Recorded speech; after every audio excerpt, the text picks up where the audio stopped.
Spider-Man Far From Home. To say I was pumped for this movie is an understatement. As usual, this is the bazillionth MCU film. I don't even know what number we're up to now, 20 something.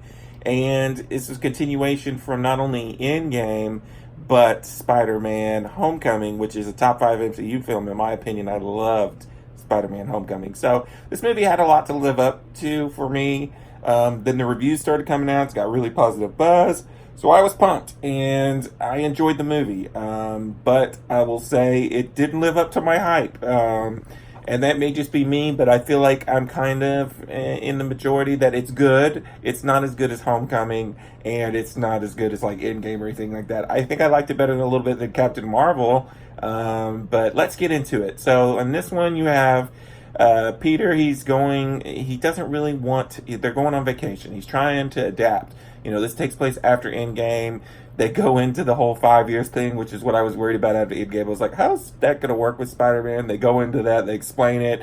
I guess it's okay, with some news footage at the beginning of the movie from the school news thing. There is, like I said, they're going on vacation on the school trip, and he doesn't really want to be Spider-Man during this school trip. He's kind of really into MJ. He wants to tell her how he feels, and, he has this whole plan going in. But then something happens. As you can see in the trailer, some elementals show up. This guy named Beck from another dimension shows up, and Sam Jackson's like, nope, Nick Fury, he's like, you gotta come join us. Yeah, you gotta help. And then he's trying to, you got the whole loss of Tony Stark too that he's dealing with. So he's got a lot on his plate. I will say the opening of this movie is really interesting, and I loved all the humor in the film. Really worked for me. There's several really good one-liners and things that they hark back out throughout the movie that they go back to, which is really good. Like I said, I'm fine with the way they explain away the who dusted and who didn't. I was fine with the whole Beck situation. I'm not a huge comic book reader guy, so I didn't know a whole lot about Mysterio.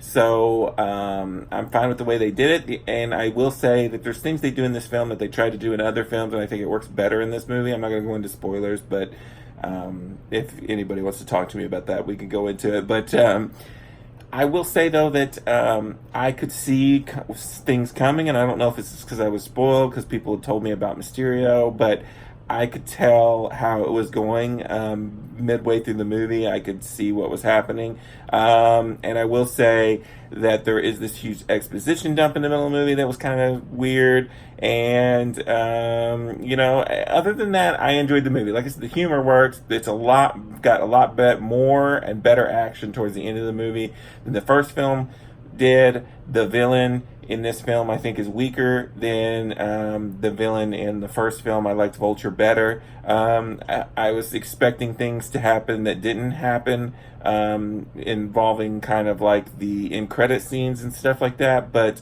other than that, I could predict the big twist of the movie. I saw that coming, and if it wasn't for my love of Homecoming so much, I don't know if I would have liked this movie as much as I did, because I liked the characters. I liked what they did with Aunt May and the bodyguard guy. I can't think of his name right now off the top of my head, but I like that. I liked his classmates. You got a little bit more into his classmates. His best friend in the film was really funny with this girl that they're with. So I enjoyed the film. I had a good time with Spider-Man Homecoming. Did I leave it going, oh my gosh, I want to see this again like I did with Homecoming? No. I'll add it to my collection and move on with life. And it did open up possibilities for future Spider-Man films in the end credit scenes and things. But the big thing that I thought they were opening up, not so much. So it's just kind of a hodgepodge of things, and it's hard to talk about when you can't go into spoilers. So I will go ahead and say, in my rankings, like I said, Homecoming was a top 5 MCU film for me.